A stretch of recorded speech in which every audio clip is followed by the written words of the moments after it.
Amis de l'électronique, bonjour. Aujourd'hui, je voudrais revenir sur un sujet que j'ai déjà traité sur ma chaîne, mais que je voudrais ici un petit peu approfondir et qui va être pour nous l'occasion aussi de voir une utilisation, je veux dire, pratique d'un générateur de signal, je vous en ai montré souvent, et d'un oscilloscope qui va nous permettre de, justement, évaluer deux solutions qui peuvent parfois être utilisées pour protéger les entrées des circuits intégrés et des microcontrôleurs en particulier. Bon, cette vidéo s'adresse plutôt à des débutants. C'est quoi le problème? En fait, sur la plupart des circuits intégrés, je veux dire, c'est pas simplement les Arduino, les ESP32 et consorts, la plupart de ces circuits n'acceptent pas sur leurs entrées des tensions qui dépassent certaines limites parce que ça peut carrément les détruire.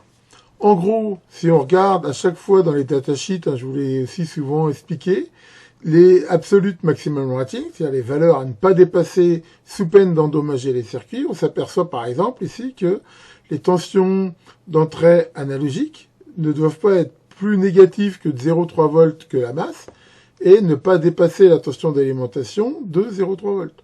Pareil pour les entrées digitales. Et ça, pourquoi ? Ça s'explique parce que justement, à l'intérieur, en fait, il y a des semi-conducteurs, et ce 0,3 volts, ça commence justement à être le seuil de conduction de diodes parasites et de circuits à l'intérieur qui risquent de devenir conducteurs dans ce cas-là et de faire passer des courants qui peuvent aller jusqu'à la destruction du circuit. Donc c'est vraiment important de respecter ça. Alors quand on fait un montage, si on sait que la tension d'entrée peut dépasser ses limites, il faut absolument rajouter des protections. Sinon, c'est ce qui m'est arrivé il n'y a pas longtemps, bien que j'avais rajouté des protections, elles n'ont pas été suffisantes, on risque carrément de détruire les circuits. Alors, il y a toujours plein de solutions à ces problèmes, mais il y en a deux qui sont souvent préconisées, et ce que je vous propose justement, c'est de les regarder, les tester avec un oscilloscope, avec un circuit, afin de les départager. Il faut savoir que la plupart des circuits intégrés disposent déjà en interne, je vous ai mis ici un schéma, de diodes de protection comme ça. Mais ces diodes, elles sont surtout là pour protéger des ESD. ESD, ça veut dire électrostatic discharge. C'est des diodes qui ne supportent pas des courants très importants et généralement, il ne faut pas tellement compter sur elles pour faire la protection des circuits. Donc en fait, il faut vraiment rajouter des protections externes. Alors une solution qui vient à l'esprit, qui paraît comme ça sympa, c'est la solution de la diode Zener. L'idée c'est quoi? C'est que, on va mettre ici une diode Zener, et ici donc une résistance de limitation de courant. Si le signal devient trop négatif, elle va devenir passante dans son sens, on va dire, normal, de l'anode vers la cathode, et avec un seuil qui va être son seuil de conduction, qui est celui des diodes au silicium de l'ordre 0,6-0,7 volts. Et si le signal dépasse la tension Zener, elle va devenir passante dans ce sens-là. Et à ce moment-là, normalement, il doit y avoir une dérivation du courant, c'est une régulation shunt, comme je vous l'ai déjà montré, qui fait que la tension ici ne devrait pas dépasser ça. Donc on peut se dire, voilà, dans mon exemple ici, j'ai un circuit qui est alimenté en 3,3 volts, donc je mets une Zener 3,3 volts, et comme ça, si la tension dépasse 3,3, je veux dire, elle sera absorbée dans la Zener, et la tension ici ne devrait pas dépasser cette valeur. Le choix de la résistance ici, donc, c'est de limiter le courant à l'intérieur de la diode. Sinon, il pourrait devenir éventuellement trop fort. Alors, comment on l'a choisi ici, cette résistance? Il faut que déjà, elle ne perturbe pas le circuit qu'il y a derrière. Bon, très souvent, dans les microcontrôleurs, ou les circuits logiques, surtout si c'est du CMOS, c'est des résistances d'entrée qui sont très grandes. Dans le cas d'un Arduino, on est à plusieurs mégohms. Donc, rajouter 10K en série, honnêtement, ça va pas vraiment poser de problème. Par contre, ce qu'il faut quand même garder à l'esprit, c'est que cette résistance, elle va venir avec le condensateur parasite de l'entrée, faire un filtre passe-bas, un filtre RC. Donc, si on a des signaux très rapides, c'est pas une très bonne idée d'avoir ici des résistances trop fortes. Bon, pareil, encore une fois, ça s'adapte. Ici, même avec 1 kilo, le courant sera quand même limité. Bon, enfin bon, voilà. On va dire que très souvent, 10K, ça peut ici faire l'affaire. Donc voilà, on pourrait se dire, je mets ça ici sur mon entrée, que ce soit une entrée analogique ou digitale, et ça devrait le faire. Alors, pour vérifier ça, ce qu'on va faire, on va ici faire ce circuit, mais à la place du microcontrôleur ici, on va mettre une sonde d'oscilloscope. On va mettre aussi une sonde ici à l'entrée, et on va faire un signal qui, on va le voir, va par exemple de plus 5 volts à moins 5 volts. Donc il dépasse les 3,3 volts. Et on va regarder ici ce qui se passe. Alors faisons cela. Voilà, donc là j'applique à l'entrée un signal carré, donc entre plus 5 volts et moins 5 volts. Donc l'idée ça va être de regarder comment le système avec la résistance de 10K et la diode Zener va limiter la tension. Alors là je suis parti du défaut, de façon à vous montrer par exemple les réglages ici que l'on peut faire. Alors déjà au niveau de la voie 1, ici moi je me suis mis au niveau de l'interrupteur de la sonde en x1, parce que ici ça sert strictement à rien d'être en x10, on va être à une fréquence très basse, et là c'est plutôt l'amplitude qui nous intéresse plus que le temps. Voilà. Ensuite, on peut même rajouter la limitation de bande passante, bon, ça limitera toujours ici le bruit. Donc voilà, et maintenant, ici, donc, on peut toujours commencer par faire un coup de automatique, histoire de voir ce que ça donne. Et on retrouve bien donc à l'entrée ici ce signal carré, donc plus 5, moins 5 à une fréquence de 100 Hz. Donc là, ici c'est absolument bon. Alors maintenant on va rajouter la deuxième voie, donc qui est aux bornes entre la masse et la Zener. Donc pour faire ça ici, je dis que je veux la voie 2. La voie 2, pareil ici, je me suis mis en x1, donc si je veux des bonnes mesures, il faut que je me mette ici en x1. Pareil ici, on peut limiter la bande passante. Et je me retrouve ici avec ce signal carré qui, bien sûr, comme on le voit, est limité. Et donc ici, pour bien comparer, on a intérêt à prendre les mêmes échelles ici sur les deux mesures. Voilà. Donc là, comme ça, je compare ce qui est comparable. C'est-à-dire ici, j'ai 2 volts par carreau. Donc là, qu'est-ce qu'on peut voir immédiatement? C'est que, comme on peut s'y attendre, quand la diode Zener est polarisée, je veux dire, en son sens passant, c'est-à-dire quand la tension d'entrée est négative, la tension d'entrée est bien de moins 5 volts, mais ici, la diode Zener le limite au seuil passant, ce qui est de l'ordre de 0,6 volts, on va le mesurer. Et dans le sens maximum, on a la tension, on va dire, ici, Zener. Alors, quelque chose qui peut aussi être intéressant, ce serait de regarder le courant dans la diode. Alors, pour mesurer le courant, c'est un peu compliqué, parce que là, on n'a pas de référence. Mais on va pouvoir utiliser ce qu'on appelle la voie mat, de façon à le faire. Donc pour ça, on va rajouter ici une voie mathématique. Et comme fonction, on va choisir l'éditeur de formule. Et on va lui dire que la formule que l'on veut avoir, c'est... Donc là, on peut déjà effacer celle-là. Voilà. C'est la voie 1, donc la voie l'entrée, moins la voie de la Zener. Ce qui nous donne bien la tension aux bornes de la résistance. Et avec la loi d'Ohm, U égale RI, donc I égale U sur R. Donc si je divise par 10 000, voilà, j'aurai bien ici le courant à l'intérieur de la diode. Voilà. Et bien sûr, maintenant, il va falloir que je choisisse ici le bon. Et voilà. Parce que là, ça me fait un courant qui est relativement très faible. Mais on le voit bien ici. Et là, on peut voir que le courant est négatif ici et positif ici, et que en fait il suit la tension, ce qui est assez normal ici. Donc le courant ici étant proportionnel ici aux différences. Donc ici, qu'est-ce qu'on peut voir? On peut maintenant voir que si on rajoute des mesures, voilà, c'est-à-dire ici, je me mets en mesure avancée, qu'est-ce que je vais choisir comme mesure? Celle-là, j'en ai pas besoin. Donc on voit qu'en entrée peak-to-peak, on a à peu près 10 volts sur l'entrée 1. Là, si je rajoute une mesure, donc ici sur l'entrée 2, là ce qui va être intéressant, c'est le maximum. Et là ici, si je rajoute une mesure, voilà, d'avoir sur l'entrée 2 la base. Et voilà. Donc ça me donne, comme on peut voir, que donc en entrée, j'ai plus ou moins 10 volts. Ici, donc, je suis limité à 2,32 et moins 0,7 en négatif. Donc le moins 0,7, c'est à peu près ce qu'on pouvait s'attendre, c'est le seuil, et déjà on voit qu'il est relativement élevé, mais bon, je veux dire, c'est tout à fait, ce qu'on peut s'attendre avec une Zener.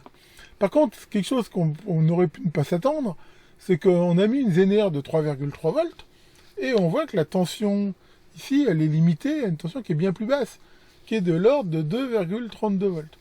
Donc là, déjà, c'est un petit peu gênant, parce que on voulait limiter à 3,3. Pourquoi on a 2,32? On a 2,32 parce que si on regarde le datasheet de la diode Zener, je vous en ai déjà parlé, la tension Zener qui est donnée, c'est la tension Zener pour un courant donné. Et là, le courant est bien trop faible pour atteindre ça. Donc on est vraiment au début un petit peu du coup de Zener, et donc ça limite de façon beaucoup plus basse. Alors là, pour un signal digital, ça serait gênant. On serait un petit peu limite quand même, parce que si on est en 3,3 volts, là, le seuil, je veux dire, entre le 0 et le 1, il est de 1,6, on va dire. Bon, on est quand même au-dessus, donc là, il y a des chances quand même que pour un signal digital, ça le ferait, mais c'est quand même, je veux dire, pas tellement ce qu'on voudrait, on voudrait éventuellement avoir plus. Alors maintenant, et on va voir que ça peut être encore bien pire, si on veut mesurer un signal analogique. Alors voyons cela. Donc pour regarder ce que ça ferait qu'un signal analogique, donc là on va prendre un signal qui va très bien, qui est donc un signal triangulaire, c'est-à-dire une rampe de tension ici qui monte et qui descend, avec la même amplitude, en 10 ici. Donc là qu'est-ce qu'on peut voir? On peut voir que déjà la tension au minimum, elle est ici encore pareil de l'ordre de moins 0,7, donc là ici je veux dire, il n'y a rien de spécial. Par contre, au niveau maximum, là, on est à 2,2. Encore une fois, on est très loin des 3,3. Donc déjà, premier effet qui est pas terrible, c'est que si je m'attendais à mesurer déjà une tension entre, on va dire, 0 et 3,3 volts, là, de toute façon, avec ma protection, ça ne monterait pas à plus de 2,24. Donc déjà, ce ne serait pas terrible. Mais il y a un effet encore pire que ça, comme on peut le voir ici, c'est que ça ne serait pas linéaire du tout. C'est-à-dire que la tension à l'entrée de mon microcontrôleur, elle suivrait bien la tension d'entrée à peu près jusqu'à ce niveau-là, mais après, elle commencerait à être limitée, donc on n'aurait plus du tout de linéarité. Et ça, c'est vraiment, je veux dire, pas tellement ce qu'on voulait, vu que moi, ce que je veux, c'est simplement protéger contre les surtensions. Donc là, on peut en plus utiliser les curseurs, c'est assez intéressant. Voilà, pour avoir, voilà, ici, il y a une vision des choses. Donc là, c'est intéressant ici de pouvoir avoir un curseur ici de type ce qu'on appelle following, c'est-à-dire de type track. Voilà. Et on va regarder à partir de quand, en fait, ça commence à conduire. Voilà. On peut voir que c'est à peu près à partir de cet endroit-là que, je veux dire, la tension de sortie ne suit plus la tension d'entrée. Et on voit que ça commence très tôt, à 1,43 volts. Ça commence vraiment très tôt. C'est par quoi? Parce que c'est justement le début, on va dire, de l'effet Zener de la diode. Et c'est vachement tôt. C'est-à-dire qu'à partir de 1,43 volts, ma protection, elle est efficace, elle limite bien la tension, mais je veux dire, elle la limite bien trop tôt par rapport à ce que je m'attendais. Donc ici, c'est typiquement ce qui ne va pas. Donc, c'est pas du tout ici, comme on peut le voir, une solution intéressante. Alors, essayons d'en trouver une autre. Bon, voilà, comme on a pu le voir ici, cette solution-là, elle est vraiment pas terrible. Alors, pourquoi elle est pas terrible? Parce que, des fois, un petit peu, quand on est débutant, voilà, on a un peu tendance à idéaliser la diode Zener en pensant qu'elle devient vraiment passante à partir de sa tension Zener et c'est qu'avant elle fait rien. Alors qu'en fait, pas du tout. Et on le voit ici très bien sur cette courbe où la courbe, voilà, c'est pas un angle droit, ça le fait petit à petit. Et d'ailleurs, les valeurs des diodes Zener, c'est toujours un courant, et un courant qui est relativement élevé. Si on regarde le datasheet, par exemple, de cette diode Zener que j'ai utilisée, une BZX55C, 3 volts 3, déjà on voit qu'il y a une tolérance très forte sur la tension Zener, et en même temps, on voit qu'elle est mesurée à 5 mA. Or là, en fait, elle commence à conduire, comme on l'a vu, avec des tensions beaucoup plus faibles. Même si le courant est faible, elle commence quand même à conduire. Donc honnêtement, ça, c'est pas tellement très fiable comme solution. Alors, des fois, on se dit, il suffirait de prendre une valeur plus forte de Zener et d'essayer d'en trouver une qui commence à conduire comme on veut. Alors ça serait quand même pas du tout une bonne solution. D'abord, parce que d'une Zener à l'autre, je veux dire, ce seuil de commencement de conduction, il serait pas du tout facile à répéter. Et donc, honnêtement, c'est pas du tout une bonne idée. Alors après, il y a des diodes qui ont des coudes beaucoup plus marqués. Par exemple, la fameuse TL431, sont des diodes Zener programmables qui, en fait, à l'intérieur, ont une sorte d'ampli-hop. Ils ont des coudes là qui sont vachement plus francs qu'une diode Zener. Mais enfin bon, il faudrait programmer son seuil. Honnêtement, ça serait pas non plus quand même une solution fort simple. Et donc, il y a une autre solution qui consiste en fait à reprendre un peu la protection interne qu'on a vue du circuit, mais à la renforcer. Donc, si on prend des diodes de cette façon-là. C'est-à-dire on garde toujours notre résistance ici de 10K, mais on met ici une diode avec la masse et ici une diode d'alimentation positive. On voit bien que si le signal devient négatif, cette diode-là va conduire, et à ce moment-là, elle va limiter le signal, et que celle-ci, si la tension devient plus grande que l'alimentation, elle va conduire et faire rajouter, on va dire, à l'alimentation quelque part le courant. Bon, enfin, comme ça sera un courant très faible, c'est pas ici très gênant. Et on a aussi tout intérêt à prendre des diodes Schottky, qui sont des diodes qui ont des seuils de conduction qui sont très faibles, de l'ordre de 0,2, 0,3 volts. Ce qui va nous garantir de rester dans les limites que l'on a vues des circuits. Donc maintenant, ce que je vous propose, c'est de tester cette solution à l'oscilloscope et voir en quoi elle est mieux ou pas. Donc voilà déjà avec un signal carré, avec donc ce nouveau schéma. Donc là, qu'est-ce qu'on peut voir? On peut déjà voir qu'au niveau de la tension minimale, on est bien mieux, puisqu'on est à moins 0,3 volts à peu près, hein, ce qui est normal, hein, vu que les diodes Schottky ont un seuil qui est quand même bien plus bas que ici la diode comme elle était Zener. Donc là, on est quand même bien mieux protégé déjà pour les tensions négatives. Et pour la tension positive, là, on voit que je suis limité à 3,5. Alors c'est un petit peu au-delà des 3,3, mais d'un autre côté, si on regarde bien, 3,5 moins 3,3, ça fait 200 millivolts. Et généralement, les entrées, je veux dire, surtout avec une limitation de courant, je veux dire, elles vont accepter de dépasser un tout petit peu, vu que généralement, on est, on va dire, en dessous de la tension, je veux dire, max à ne pas dépasser. Donc là, déjà, on peut voir que sur un signal digital, je suis bien mieux protégé. Alors, qu'est-ce qui va en être pour un signal analogique? Pareil, déjà, on peut voir que au niveau négatif, pareil, hein, je reste protégé comme ça. Mais là, on peut voir qu'on a bien ici un écrêtage, mais que l'écrêtage, si on regarde bien, à quel moment il commence. Si je remets ici mon curseur, c'est-à-dire je regarde à quel moment le système commence à écrêter, c'est-à-dire à peu près ici, voilà. On voit que je suis à 3,5 volts.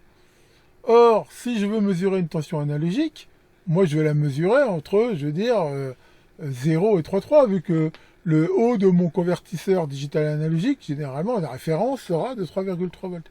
Donc c'est bien que ça écrète, et ça écrète au-delà, encore une fois, du max. Et là, on peut regarder que je suis tout à fait bien linéaire, c'est-à-dire que la tension aux bornes de ma pin de mesure analogique de mon microcontrôleur suit bien ici la tension d'entrée de façon linéaire. On peut d'ailleurs zoomer un petit peu si on veut. Voilà, et on voit qu'il n'y a aucun souci, hein, c'est vraiment bien linéaire comme ça. Donc voilà, ici on peut voir qu'il n'y a pas photo, cette protection-là, elle est quand même bien meilleure qu'ici une protection avec diode Zener. Surtout si on utilise des entrées analogiques. Bon, dans le cas d'entrée purement logique, on voit qu'avec la diode Zener, on est quand même un peu au-dessus du seuil, donc je veux dire que ça serait acceptable. Mais vraiment, je vous conseille plutôt toujours, moi, d'utiliser cette solution avec deux diodes Schottky. Alors, il y a plein de diodes possibles, hein. Là, j'ai utilisé des BAT85, mais il y a plein de types possibles. C'est vraiment des diodes qui coûtent pas cher et qui sont très faciles à trouver. Voilà donc pour la petite présentation d'aujourd'hui. J'espère que ça vous aura intéressé. Donc, en effet, hein, je vous conseille fortement, si vous utilisez des microcontrôleurs, des choses comme ça, de mettre ce genre de protection. Et les diodes que j'ai utilisées, là, c'est des diodes que j'ai trouvées sur Ali. J'ai trouvé un lot de 100 pour vraiment pas cher. Je vous mettrai le lien en commentaire si ça vous intéresse. Et elle fonctionne, ma foi, comme on l'a vu, très bien. Je vous rappelle aussi que samedi prochain, à 21h pétante, hein, je ferai le live du mois de mai. Et si vous avez des questions sur cette vidéo ou sur d'autres vidéos de la chaîne, je répondrai avec plaisir sous, comme d'habitude, le contrôle du terrible Nico. Tiens, Caroline, ça va Caroline? Non, ton grand-père a des gros problèmes. Ah oui, c'est quoi? Il a Alzheimer? Ah ouais, c'est pas terrible. Et en plus, il a des super diarrhées qui fait qu'il court à toute vitesse, mais il sait pas où il va. Ouais, c'est bon. Pauvre homme, là, il cumule vraiment. Là-dessus, protégez bien vos microcontrôleurs et à très bientôt pour de nouvelles vidéos.